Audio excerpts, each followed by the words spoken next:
La industria nacional está en la mira, o por lo menos hay una polémica que va creciendo en el país y que, bueno, tienen por ahí dos partes que están confrontadas. Por un lado, bueno, el presidente Milei, junto al ministro de Economía, donde, bueno, ataca ciertos sectores de la producción argentina, donde, bueno, utiliza incluso algunos términos que no son muy agradables. Y bueno, y por el otro lado, los empresarios, entre ellos un comunicado de UIA y AEA también diciendo que la industria nacional tiene que es sumamente importante y eso no lo vamos a debatir para el crecimiento del país. Estamos con Diego Pasquero. Diego, ¿cómo Buenas estás? tardes. Vamos a empezar a desandar un poco este camino. Sin industria no hay nación, dice el Así comunicado. es. Obviamente que es así. El tema, ¿qué industria podemos tener? Pero bueno, vamos a charlarlo con vos. Sí, por supuesto. ¿Por qué? Porque vos lo vivís, lo disfrutás, lo sufrís todo un poco, ¿no? Todo junto. Esto de ser emprendedor. Lo vivís, lo sufrís y lo disfrutás. Claro. Al mismo tiempo, digamos. Así que yo antes quisiera que me cuentes, porque es importante, a veces se idealiza algunas cosas, ¿viste? Creo que también se idealiza el rol a veces del empresario, ¿no? Esto es un tipo que la hace con la pala, que muchas veces hasta incluso explota a los trabajadores y, bueno, que disfruta permanentemente. Y obviamente hay un gran desconocimiento de lo que es ser empresario y sobre todo en la Argentina con los vaivenes que vivimos. Y esto lo voy a contar yo. Logro Producciones Gráficas, que no sé si todavía se sigue llamando así o tiene ya otro nombre. Sí, Logro Impresiones y Servicios, Ahí está. Sociedad Anónima. Yo quisiera que me cuentes cómo Logro Producciones Gráficas terminó en Logro. Impresiones y Servicios, Sociedad Anónima. Porque eso habla justamente de la adaptación que tiene que tener un empresario, un emprendedor, en este caso con tu hermana, para poder seguir estando vigente, ¿no? Sí, hago un reconto de la historia, así breve, Dale. digamos. Bueno, Logro se llama porque tenía un sueño que era tener su propia empresa, entonces a los 56 años renuncia a Sancor Láctea, digamos, y arranca junto con dos empleados, Raúl y yo, era el otro empleado, su sueño, digamos, su gran logro, se había preparado para eso. Con una imprenta y máquinas un poco antiguas, digamos. Con el devenir, la famosa Cabrenta, si la conoceré. Así es, imprimíamos el eco con la Cabrenta. ¿Te acordás? Sí, horas y horas. ¿Cómo renegamos los dos? Porque la tecnología no era la de ahora también, hay que reconocerlo. No, todavía se copiaban al principio de fotolitos, ¿viste? Era toda una historia que, bueno, sí. No quiero extender demasiado la nota, ¿viste? Pero bueno, era trabajar, digamos. O sea, el desarrollo de la tecnología hizo que la productividad se amplifique muchísimo, ¿no es cierto? Pero bueno, con el devenir de los años, la empresa se fue ampliando, nos fuimos tecnificando, nos fuimos capacitando. Inclusive con la caída de las AFJP, Estados Unidos y Sunchales y un par más eran muy buenos clientes. Y con la caída nos había quedado una capacidad ociosa importante y bueno, ahí decidimos en el año 2008 incorporar también servicios a empresas y complementar un poco nuestra oferta, digamos. Y es así que las dos grandes áreas de la empresa fueron creciendo a la par, la parte de producto, la cual se vino ampliando en función a las necesidades de los clientes y a las inversiones en tecnología, y la parte de servicios, digamos. Y cuando también, ustedes avisoraron, porque ustedes nacieron como una imprenta, sí, señor. Y digamos que el principal insumo que tenían era el papel, sí. Y se veía venir que empezaba la digitalización, ¿no? Cuando ustedes lo avisoraron y dijeron, bueno, tenemos que empezar a buscar otro camino como el packaging, que era, bueno, lo que se avisoraba ahí en ese momento, ¿no? Sí, yo tuve la suerte de viajar varias veces al exterior, donde por ahí a veces algunos cambios se producen primero en otros lugares. Y la fábrica de las máquinas que nosotros usamos, o sea, nos venían capacitando y direccionando que el consumo de la pasta celulósica en realidad iba en aumento, pero iban cambiando los productos a realizar. y muchos de esos productos se volcaban y crecían en el sector del packaging, para decir cajas, estuches, etiquetas y demás, y aminoraban los productos editoriales y comerciales. Si bien los productos editoriales han tenido una baja, después una suba y estabilizaron, nunca como era años A, pero se estabilizaron, lo que fue la imprenta comercial sí tuvo una baja a no recuperar, digamos. Eso fue más o menos en el año 2015, que nosotros dijimos, bueno, vamos a invertir para producir packaging también y abrir el abanico, digamos. O sea, entonces, bueno, viajé a Brasil a ver una planta muy grande de packaging y ahí invertimos un poco en lo que eran los equipos que nos faltaban para tener una productividad competitiva, digamos.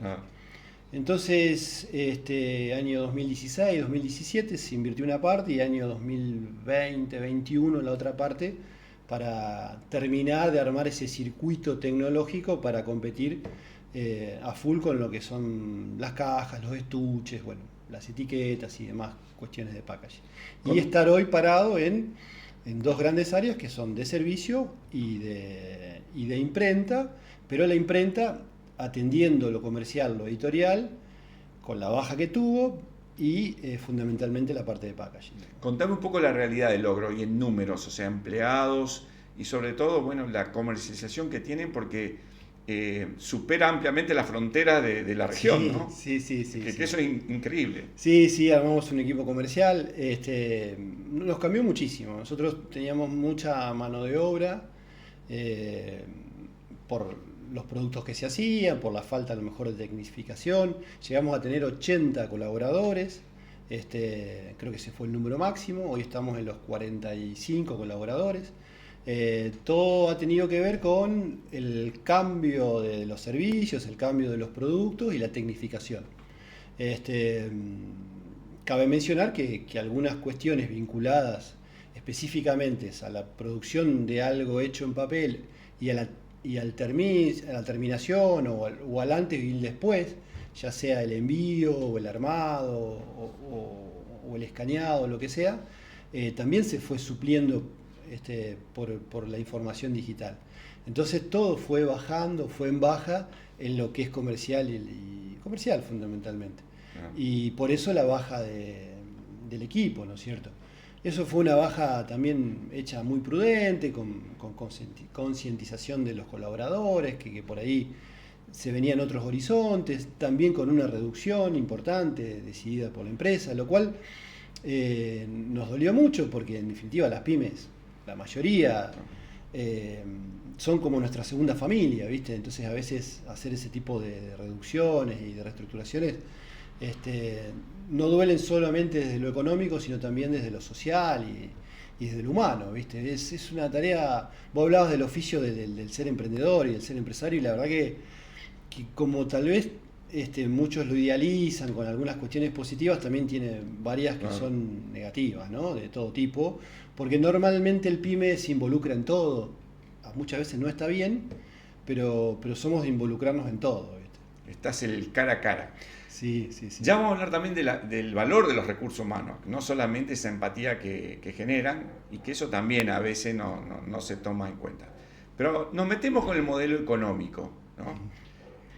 Yo sospecho que la mayoría de ustedes, no digo todos, en realidad, no quieren volver para atrás, sobre todo con esa inestabilidad, esa alta inflación, este tema de no saber cuándo hay una devaluación. Los mercados regulados, ahí habría que ver si es que están de acuerdo o no, pero así como creo que no quieren volver atrás, me parece también que hoy, el modelo no le está cerrando totalmente, hay una serie de variables. Bueno, me gustaría que vos me cuentes un poco, cuál es tu opinión sobre eso, porque quizás decir, no, antes estábamos mejor, no sé por qué decir eso. Desconozco, ¿no? No, yo creo que hay varias cuestiones que a mí en lo personal me generan molestia, digamos. Una es que tenés que identificarte con una posición o con la otra. Y la verdad que no está bien eso para mí. O sea, no hay posiciones que tengan que ser radicalmente de un lado o del otro, digamos. O sea, y no es ser tibio, es ser racional. es decir, bueno, para la mejora, ¿no es cierto?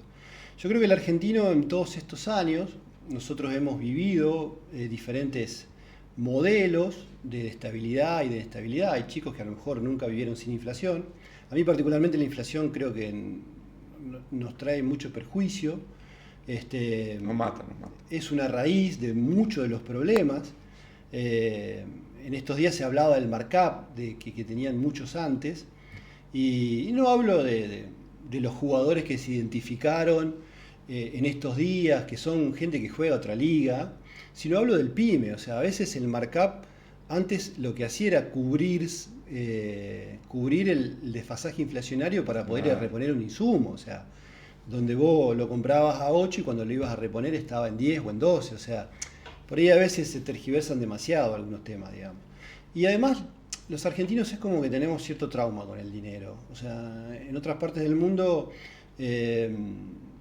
la gente no está tan traumada por la cuestión del dinero. Es más, ni siquiera muchos saben ni cuánto vale la moneda extranjera, ni cuál es el riesgo país. O sea, no están en el día a día, no es una preocupación.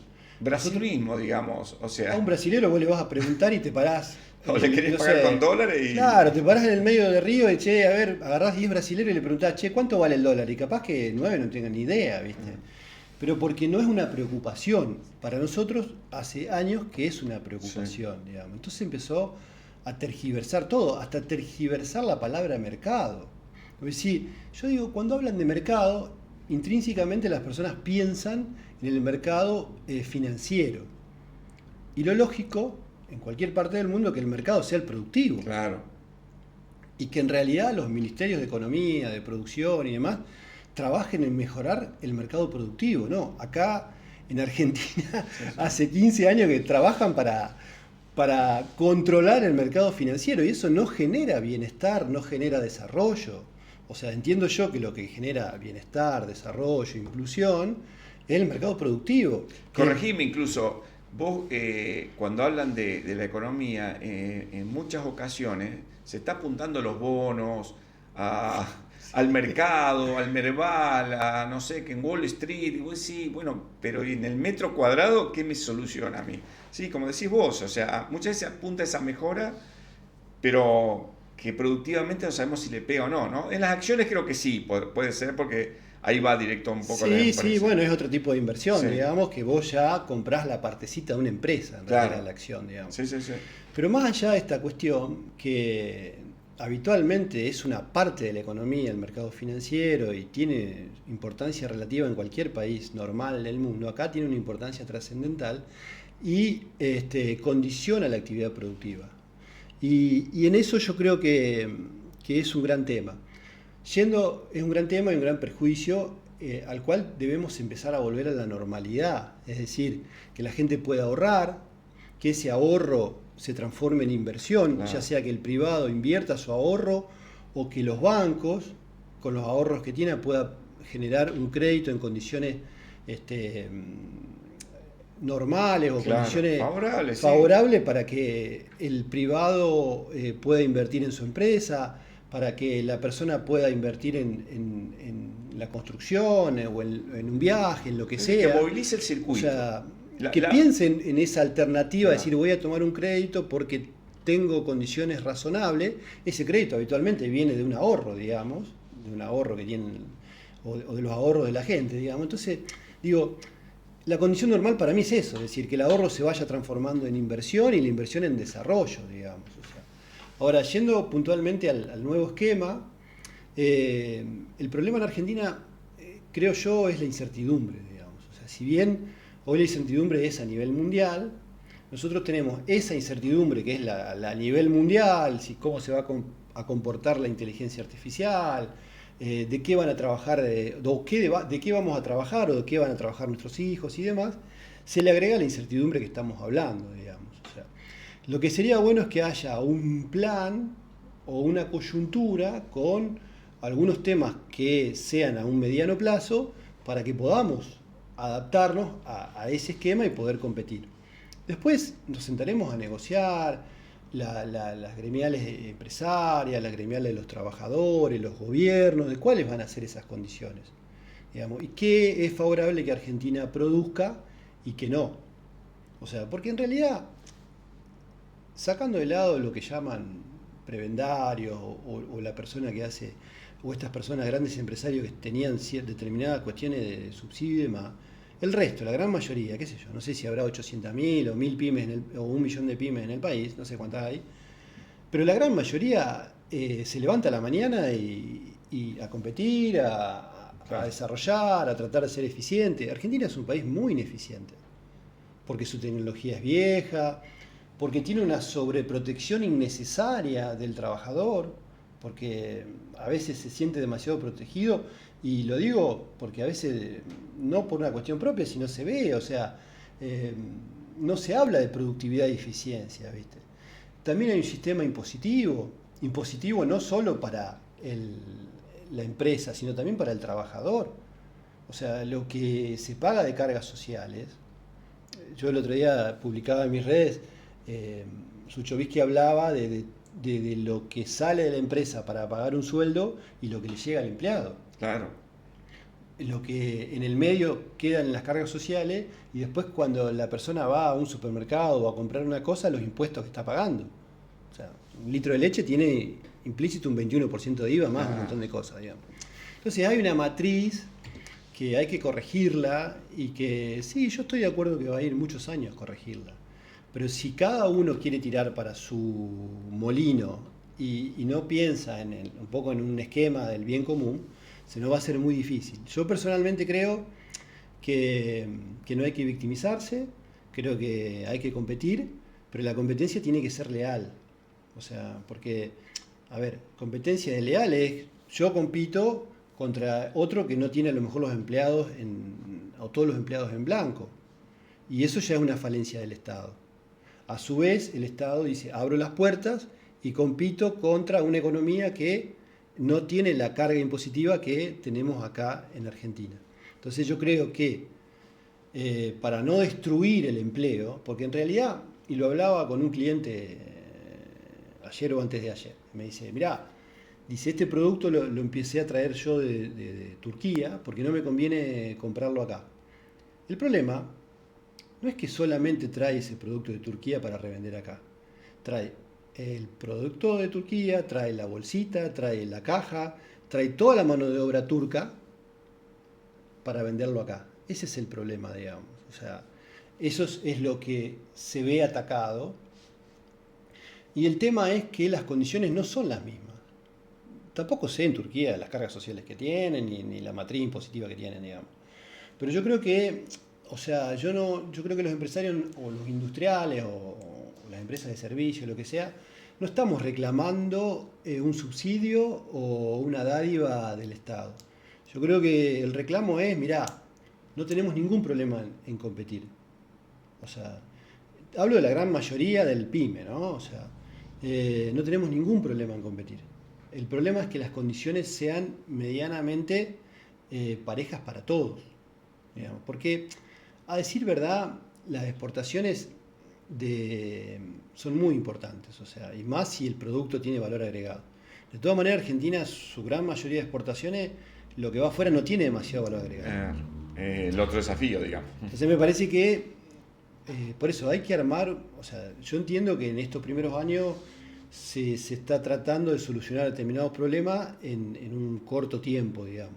Pero me parece que en algún momento vamos a tener que empezar a diagramar una matriz, no sobreproteccionista, o sea, no hablo de eso, simplemente digo para que podamos competir acá y afuera con nuestros productos.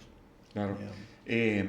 Sí, sorprende porque uno creía que con la estabilidad se iba a solucionar, digamos, iba a ser la panacea, ¿viste? Bueno, vos sacame la inflación, después, bueno, y ahora nos damos cuenta que, bueno, fue una parte del problema muy importante, como Sí, decías vos, la inflación nos mata a todos. que porque todavía no está solucionado. no está solucionado, pero bueno, por lo menos ahora ya sabes que el 3 el 3 el 3 el 2 el 2 bueno, Eso es muy importante. es importante, ¿no? pero bueno. Pero evidentemente vos nombraste un montón de variables que algunas vamos a profundizar. Yo de ninguna manera quiero volver a ningún sistema Claro. anterior, ni mucho menos a la inflación. No, además se entiende porque, por ejemplo, uno ve necesitamos Chile. previsibilidad, nada Claro, más. y uno ve Chile, por ejemplo, y sabe qué es lo que tiene que producir. Yo no sé si, no digo que tampoco sea el modelo ideal, pero por lo menos ellos tienen claro cuáles son los productos que producen y realmente son, en algunos casos, son asombrosos. Veía, qué sé yo, lo que producen en palta, que nosotros en Argentina lo podríamos hacer y no producimos ni el 10% de lo que producen. Bueno, vos, Jorge, sos una persona que ha recorrido toda la Argentina y sabés muy bien el potencial que tenemos. O sea, Claro, el potencial que tenemos en minerales, en petróleo, en alimentos, en tecnología mismo. O sea, eh, tal vez no sé si en tecnología o por lo menos en capacidad humana para desarrollar tecnología, software. O sea, tenemos una matriz productiva que no todos los países la tienen, digamos. Lo que no tenemos hace muchos años es un contexto o una claro. plataforma para que esa matriz empiece a generar y empiece a producir. Porque eso es lo que te va a ir reemplazando toda la ayuda social y demás, digamos, y lo que te va a demandar que abras universidades, que tengas centros de desarrollo, de investigación. O sea, bueno, Argentina tiene hasta laboratorios de medicamentos que son muy buenos, muy fuertes. O sea, en el rubro que busques, y seguramente haya algún rubro donde digas, mirá, esto tal vez no es necesario para que vengas a ensamblarlo acá, qué sé yo. Y es cierto que ha habido muchos excesos, o sea, en las automotrices, por ejemplo, Claro, son justamente lo que gente vos que decías. Primero hay a nivel mundial, como también lo planteaba, pero no hay, por dos o tres ejemplos vos vas a claro, armar una matriz en contra de esos dos o tres o ejemplos, el mismo digamos. FATE, o el mismo FATE, una empresa que no está tecnificada, que bueno, la siguió manteniendo porque tenía un mercado regulado y cazaba en el zoológico, pero que cuando le abrieron un poquito la importación crujió. Ahora digo, los argentinos tenemos que pagar 2 o 3 veces más caro No, una cubierta por 900 empleos. No digo que uno, porque enseguida van a saltar, pero bueno, ¿cómo lo vas a pensar? No, yo lo que digo es que esas personas tienen que insertarse en el mercado laboral en otro aspecto. Lo que no podemos nosotros los argentinos estar pagando, no solamente las cubiertas, un montón de cosas pero que Jorge, pagamos 4 veces más que pero vale en el Jorge, la mundo. chapa, el acero, Claro, el papel ha pasado, o sea, los pymes estábamos pagando las cosas, no solamente el consumidor final con una cubierta, porque tenés mucho monopolio, mucho oligopolio tenés en Argentina. O sea, que los tipos con su lobby, con su poder y demás, el aluminio, hacían que vos estés pagando locura. O sea, y los ejemplos que te doy son reales. sí, O sí, sea, la además son chapa, conocidos el públicamente. acero, el aluminio, el hierro, el- el papel, lo que sea, vos estabas pagando acá una locura. A ver, lo que pasa que es un sector muy concentrado, muy poderoso de la economía, digamos, pero que tampoco es la representatividad de la industria. Claro. O sea, yo no trabajo en el INDEC, pero supongo que debe haber, no sé, 800.000 pymes en Argentina, 1 millón, no sé cuántas hay. Pero estamos concentrando o queriendo ejemplificar a la industria nacional por ese grupo concentrado. Y no es así, digamos. O sea, la mayoría de las industrias son pymes y la mayoría, y me arriesgaría, yo siempre digo, no hay que hablar por los demás, ¿viste? Y muchos dicen la gente esto, la gente lo otro, no me gusta. Pero me arriesgaría a decirte que la mayoría de esas pymes no tienen ningún problema en competir. No tienen ningún problema. Sí te van a decir, che, mirá, tratemos de que las condiciones sean medianamente parejas, ¿viste? Porque De nosotros eso en vamos a Santa hablar Fe, ahora. porque nosotros en Santa Fe competimos contra o competíamos, no sé, hoy no lo tengo el número tan claro, pero competíamos contra una empresa de Buenos Aires y los tipos pagaban 5 veces menos la luz. Claro. Hasta ese desfasaje teníamos, no solo con el exterior, lo teníamos internamente, ¿me entendés? O sea, hay varias cuestiones ahí que corregir y por eso digo, che, en vez de hacer ese show mediático en Cámara de Senadores, en Cámara de Diputados, que cuando le preguntan si leyeron una ley le dicen que no la leyeron, que para mí es una falta de respeto, ¿por qué no empiezan a ver todo? Porque están todas las provincias representadas. ¿Por qué no empiezan a trabajar en esa matriz? Está bien. Vamos a empezar a desandar un poquito, a desgranar algunas variables que hablaste. Tratemos de ser un poquito Sí, perdón. más breve, No sé pero no, hablábamos de la competitividad, ¿no es cierto? Hablamos de este monstruo oriental que es China, en definitiva. Se habla mucho de las importaciones, ¿no? Que les puede pegar muy duro a la industria nacional. Lo que no se habla también es que muchos trajeron en su momento esos productos chinos con un mercado regulado y te vendían a vos el producto, digamos, ensamblando en este caso. Yo la pregunta puntual que te hago a vos como empresario, ¿cuánto te pegó China y cuánto te favoreció también China en la compra de insumos? Eh, me- eh, sí, en realidad países asiáticos, porque en realidad hasta Está te diría bien, que los sí. chinos no son el país más barato de Asia, digamos. Ah, mira vos. Tenés otros países que son mucho más económicos, digamos. Buena data esa. Sí, sí, inclusive hasta te incluiría hasta India mismo que tiene. Yo creo que es importante porque, por lo que te decía antes, o sea, en la parte de insumos, estos oligopolios o monopolios, nosotros los sufríamos, digamos. O sea, o teníamos que pagar la locura que nos pedían o no teníamos mercadería porque no podíamos importar. O sea, yo creo que la competencia en ese sentido a nosotros nos favoreció el hecho de que poder ofrecer una gama más amplia de productos y en diferentes calidades.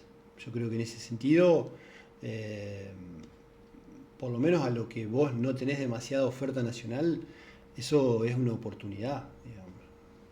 Yo creo que eso es importante, digamos, en cuanto a lo que favorece. En cuanto a lo que no favorece, es más o menos el ejemplo que yo te daba del cliente que dejó de fabricar él para importar su producto y el tipo se lo mandó con la caja adentro de una caja, ¿me entendés? O sea, adentro del packaging. Esa es la gran competencia que en realidad no solo depende de mi caja, sino depende también de sus costos internos para poder producir. Pero bueno, estamos en el medio de la tormenta, ¿viste? Hay que ver, porque Es yo lo decía decir, cuando te podés apareció. acomodar. Sí, no hay duda. A ver, el fenómeno Temu. O sea, yo digo, la gente se banca que le llegue una pilcha 20 días después y que le vaya un poquito más grande y un poquito más barata.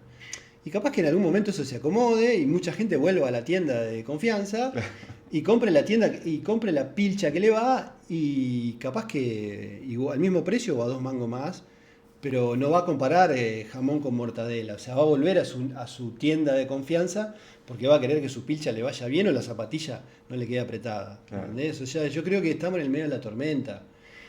No creo que China cope todos los mercados y todas las mercaderías. Yo creo que la industria alimentaria, nosotros tenemos hábitos que la gente va a seguir consumiendo, digamos, un montón de cuestiones o un montón de productos que venía consumiendo. O sea, y en otras, tal vez sí haya la cubierta, dejemos de ir a comprarla a Paraguay y empezamos a comprar la cubierta china, o a lo mejor el que la produce acá se acomode, ¿viste? No sé. Yo creo que estamos en un gran reacomodamiento.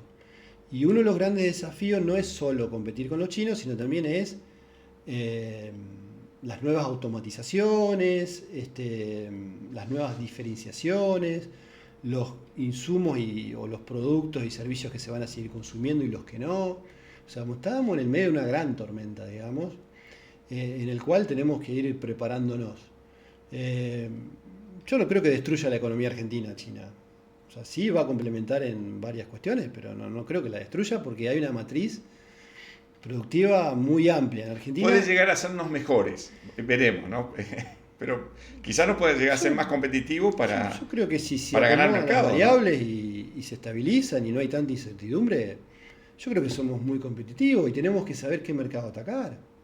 O sea, si a lo mejor en el mundo nosotros no podemos atacar un mercado por volumen, lo podemos atacar por calidad, porque seguramente por volumen vamos a ir a exportar el cereal o cuestiones que tenemos volumen. Pero otras cosas tal vez la podamos ir a competir por calidad, ¿viste? ¿Qué sé yo? Tenemos que saber en qué mercado ubicarnos. Los mercados no todos consumen lo más barato, digamos. O sea, hay una relación precio-calidad ahí donde creo que, y yo por eso soy repetitivo con el sector alimentos, pero hay muchos sectores en los cuales podemos ser muy competitivos. Y sí, va a haber rubros que no sé si van a desaparecer o van a bajar, y otros que se van a potenciar.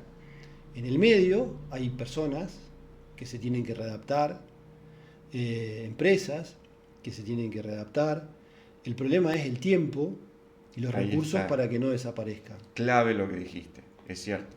Si los empresarios van a tener paciencia, si es que van a llegar Y espalda. al puerto, claro, por eso te digo, paciencia y espalda para llegar al puerto, digamos, y qué va a pasar con esa gente que tiene que ser reubicada. Vamos a hablar casi vamos a cerrar con el tema recursos humanos. Yo te quería preguntar, porque también hubo mucha tela para cortar con el aspecto tributario, no hace falta que hablemos de todo, pero sí puntualmente, porque te tengo, vos quiero que, bueno, me digas qué impuestos te pegan duro, por lo menos que te sacan competitividad, que no le ves que sean, digamos, tampoco tan productivos y que bueno, que desearías que cambie, ¿no?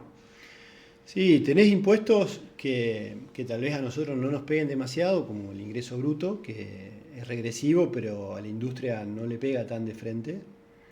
Eh, el derecho de registro e inspección, que por ahí a lo mejor es un impuesto que sobre un porcentaje sobre las ventas, cuando en realidad eso debería ser un honorario profesional para que vengan a inspeccionarte y autorizarte el local, nada Sí, sí, más. o con una escala de última Que la que... verdad es que también está todo distorsionado, o sea, tal vez los municipios tengan que buscar otra fuente de financiación, digamos, pero me parece que hay que sincerarnos. Yo creo que hay impuestos, bueno, sobre la mano de obra, el tema de las cargas sociales, y hay impuestos y costos también. El transporte en Argentina es muy caro. Yo creo que, sin ánimo de tener ninguna cuestión política, pero ha sido un daño muy grande el haber cerrado los ferrocarriles. O sea, ¿por qué? Porque terminó siendo muy caro el transporte en La Argentina. logística, claro. La logística, el costo de logística. Muy costoso. O sea, muchos te ponen esa comparación de que te sale más barato el barco al cliente en el exterior que el transporte interno, y es real. O sea, hay costos ocultos en el país que hay que revisarlo y que tienen que ver con la cuestión impositiva y con otras cuestiones también, digamos. De la financiación no te voy a preguntar porque medio ya lo tiraste Sí, acá. es un tema a resolver. Es un Las tema tasas son muy tremendo altas. y no hay producción si ustedes no se pueden apalancar con la financiación, No, porque la porque financiación permite crecer, permite inversión de capital, permite traer maquinaria, generar ampliación y todo eso ustedes hoy... está eh, la discusión siempre de qué es mejor o qué es más beneficioso para la economía, si la inversión o el consumo. Yo creo que una cosa trae la otra, digamos. O sea, claro, perdón, la inversión o la demanda. Y yo creo que una cosa trae la otra. O sea, me parece que tiene que haber inversión y demanda real, digamos, no ficticia como pasaba hace algunos años, donde la demanda era para resguardar el valor de tu dinero, ¿viste? claro, Es decir, las personas no guardaban el dinero, sino consumían o compraban para que no se desvalorice. así es. Hablamos de la reforma laboral y ahí nos vamos a meter después con los recursos humanos, pero la reforma laboral lo que te pregunto es si realmente, supongo que hoy no sé, no debes tener todavía toda la capacidad plena de producción, No. pero si la llegarías a tener y necesitas tomar empleados, ¿lo tomarías con más tranquilidad ahora con esta reforma laboral o es algo relativo? No es tan así. Yo creo que está enfocada al nuevo empleo. O sea, básicamente, si vos ves alguna mejora, a ver, yo no soy un especialista, pero si hay alguna mejora real para marcar es sobre el nuevo empleo, digamos. O sea, eh, que igualmente está atada a los convenios entre la gremial empresaria y la gremial laboral del sector, digamos. O sea, pero me parece que las mejoras que se pueden llegar a palpar son esas, digamos. O sea, no hubo grandes cambios. Hay algunas cuestiones que se pedía que había que revisar porque distorsionan también esa estructura de costos. O sea, que yo creo que fueron mal planteadas, porque ese artículo que se sacó, si se hubiese hecho diferente, se hubiese podido atacar el tema del ausentismo, digamos. O del ausentismo injustificado, por así Claro. llamarlo, o inventado, que tampoco es un gran porcentaje, pero que tenés que atenderlos, ¿viste? Pero bueno, a veces esa manera de plantearla y esa cuestión política en el medio hacen que hayan tenido que sacarlo y no haya tenido beneficio. Yo valoro el hecho de la intención y que haya habido cuestiones que cambiaron en la legislación laboral. Entiendo que hace falta seguir trabajándolo y no con discursos políticos o frases hechas, sino sentarse. Sentarse la gremial laboral, sentarse la gremial empresaria, sentarse los gobiernos a decir, bueno, armemos, lo que te decía antes de la previsibilidad, armemos un esquema de trabajo que sea funcional a que la contratación sea legal, digamos, tenga ese paraguas la gente, porque hay mucha informalidad en el trabajo y se atienda verdaderamente eso, y las empresas puedan contratar sin demasiados miedos y sin demasiadas ataduras, o sea, porque muchas veces uno termina siendo hasta prisionero, ¿viste? De esas cuestiones, porque después son cosas que no las podés resolver, o sea, en momentos de crisis, porque un cliente viene y te dice, mirá, no te compro más, cuando te lo dice, o no necesito más tu servicio, no necesito más tu producto. Y a veces es un cliente que no tiene demasiada incidencia y a veces tiene mucha incidencia y te ocupa determinada capacidad, claro, o determinada estructura. Y el emprendedor o el empresario o el pyme se dio vuelta y el cliente me dijo que no me necesita más. ¿Y yo cómo hago readaptar mi estructura? ¿A qué demanda? Si encima está retraída. Y terminás siendo prisionero de eso o de reclamos infundados, muchos, no todos, otros corresponden, digamos, y está muy bien que se hagan, pero yo creo que eso le y el emprendedor prefiere no crecer. Decir, bueno, listo, me quedo con lo que tengo, veo si le doy la letra. Es lo que ha venido pasando. Lo que ha pasado. Por eso tenés tanta informalidad también, claro, y por eso también se ha retraído mucho la contratación, digamos. O sea. Claro. Ahora, imaginemos que se encamina todas estas variables, vos viste todas las que hablamos, viste, que la importación es asiática, que la carga tributaria, que la logística, bueno, que el tema laboral en este sentido de la industria del juicio, como se le llama. Bueno, seguimos, pero supongamos que se acomoda. Para mí no es industria la industria del juicio. Para mí no es industria. No, bueno, sí, es la vivada del juicio. Sí, los pero, que no corresponden, ¿no? Claro, se acomodan toda esta variable y dice, bueno, vamos a crecer, realmente tenemos un escenario espectacular. A ver, logro producciones, tener que tomar, no sé, 20 empleados más porque esto viene, que está tremendo. Y acá viene el otro problema. Es que no hay recursos humanos con las habilidades necesarias para ocupar esos puestos, ¿no? Porque ahí también estamos mal, muy mal, ¿o no? Sí. Es que en realidad, antes de todo este quilombo, era un tema prioritario, el trabajar con las escuelas técnicas, el asociarnos asociarnos o vincularnos, más que asociarnos, vincularnos con INTI o con universidades orientadas a la producción que cada uno hacía. Toda esta coyuntura de estos últimos años, post pandemia, dejó esos temas de lado, ¿viste? Pero yo creo que la formación de los recursos es fundamental. O sea, si nosotros, a ver, teníamos números vergonzosos, o sea, la indigencia, la pobreza a nivel infantil, y los tenemos. Y yo creo que la mejor inserción que podemos tener es a través del estudio, de la capacitación y del trabajo. Y desgraciadamente, cuando vos buscas mano de obra en tu casa para que te arregle algo o en la empresa, hay un gran déficit. Claro. O sea, hay un gran déficit. O sea, y yo creo que en ese sentido también forma parte de la competitividad. O sea, el ser competitivos es fácil decirlo ante una cámara, decir, che, tenemos que ser más eficientes, tenemos que ser más competitivos, hay que dedicarse a competir. Bueno, sí, está bien, perfecto, no hay problema. Pero eso implica un montón de cuestiones, inclusive la mano de obra especializada. Claro. Inclusive, o sea, porque vos vas a competir con gente que tiene un desarrollo en la educación, llámese en este caso China, que lo pusiste como ejemplo.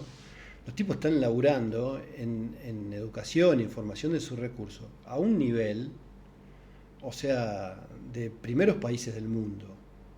Por eso han desarrollado tanto su industria. Incluso ahora había un informe que decía que en Argentina no es que hoy es cero la búsqueda de empleo, sino que se buscan empleos de calidad y ahí es donde hay un déficit tremendo, porque es gente que realmente no sabe hacer nada, entonces hay que capacitarlos y hay que ver si ustedes también tienen el tiempo necesario para capacitarlos. Vos imaginate que vos, tiempo no, y vos imaginate, vamos a una cuestión más social, o sea, eh, no sobran médicos, al contrario, faltan médicos, por decirte algo que todos vemos, y que es una especialidad. Imagínate en profesiones o en oficios o en requerimientos más especializados, menos populares. Si en ese sentido, o sea, la demanda o la oferta no cubre la demanda, imagínate en cuestiones más específicas. Claro. Pero todo ese desarrollo viene, por eso la industria es tan buena y tan desarrolladora de las sociedades, porque la industria te demanda servicios, te demanda personas especializadas, personas capacitadas. O sea, la industria desarrolla, pero no es el único sector de la economía que desarrolla. El servicio también, la actividad agropecuaria también, el comercio también, los profesionales también, todos desarrollan, ¿no es cierto? Pero el problema es cuando vos tenías una matriz donde, yo siempre digo, cuando la plata hace plata por sí misma no sirve, no desarrolla. Donde a lo mejor tenía gente o mucha gente en casa con un plan social que desgraciadamente no conseguía trabajo o a lo mejor se conformaba con eso, y también tenía gente en otro nivel social que se manejaba solamente con el sistema financiero y el sistema financiero le permitía hacer mucho dinero a coste de fundir el sistema productivo. ¿Entendés? Esa matriz no es la que además generó un daño cultural muy grande en el país. Así es. O sea, yo entiendo que la matriz de desarrollo tiene que ser la matriz productiva, de lo que sea, ¿eh? Servicio, agropecuario, industria, no sé, profesionales, pero tiene que ser a través del trabajo. Diego, la última, tenés 51 años, me Sí, dijiste. señor. Y ya pareces un viejo en el sentido de que atravesaste un montón de cuestiones económicas. Lo digo por ese tema, ¿no? Y viví con estabilidad económica. Claro, claro. A muchos los chicos no saben argentinos lo nos que- pasa lo mismo, pero Sí, sí. todos hemos pasado tanto vaivén económico. Vamos del liberalismo a la regulación. ¿Cuántos ministros de economía pasamos, Jorge? Pasaron. Entonces. Y no nos tiran un centro, porque viste que siempre a la parte financiera o algún bono o alguna cuestión siempre la arreglan, Sí, ¿viste? sí. Pero al sector productivo Nada. no nos tiran un centro ni a palo. Bueno, la pregunta es, porque realmente hay una carga bastante negativa con respecto a la industria, en este caso hay muchos reclamos también. Bueno, si sos optimista en el futuro con respecto al sector productivo, ¿no? Soy imprudentemente optimista por naturaleza. O sea, la capacidad, la honestidad y el optimismo, hoy, si sos emprendedor, no la podés cultivar el día a día. O sea, tenés que tener capacidad, tenés que ser honesto y tenés que ser optimista. O sea, en un país tan desafiante, no solo con las cuestiones habituales de cualquier país del mundo por ser emprendedor, sino también por las cuestiones que te trae la misma Argentina. De todas maneras, yo creo que hay que ser optimista. Bueno, yo por lo menos tengo un sentido de pertenencia muy grande y creo que, bueno, que hay que desarrollar, o sea, que los protagonistas somos nosotros, que si bien la parte política y demás nos condicionan, pero creo que también tenemos que ser artífices de nuestro propio destino. Le robo la frase a alguien que no sé de quién fue, pero que sí, no sé de quién fue, pero creo que tenemos que sembrar nuestro futuro, nuestro destino. Y de hecho yo también tengo que serte claro, nosotros te lo conté al principio. Empezó mi papá, Elio, con el sueño de Elio y Marta, de ellos dos, y dos empleados más, era yo y era otro muchacho y yo, Raúl y yo, y de tres llegamos a ser 80, o sea que Argentina te da también la posibilidad de crecer y desarrollarte y demás. Yo creo que más allá de todas las cuestiones que podemos llegar a marcar como desafíos, como cuestiones negativas, país como Argentina con tantas posibilidades y tantos recursos, y si algún día Dios quiera se ordena un poco, yo creo que es un país es muy agradable para vivir, porque las condiciones de vida fuera de lo económico son muy buenas. No todos los países nórdicos, europeos mismos y demás, tienen la parte social como la tenemos acá en Argentina. Tenemos argentinos repartidos por todo el mundo. Y si hay un comentario de los extranjeros, de los inmigrantes argentinos, es la parte social, qué tan sociales somos. Y eso tiene que ver también con con el disfrutar de la vida, digamos. Entonces, yo creo que si se estabiliza y las condiciones económicas mejoran, qué mejor país para vivir y para desarrollar que el nuestro. Gracias, Diego. De nada, gracias a vos por invitarme.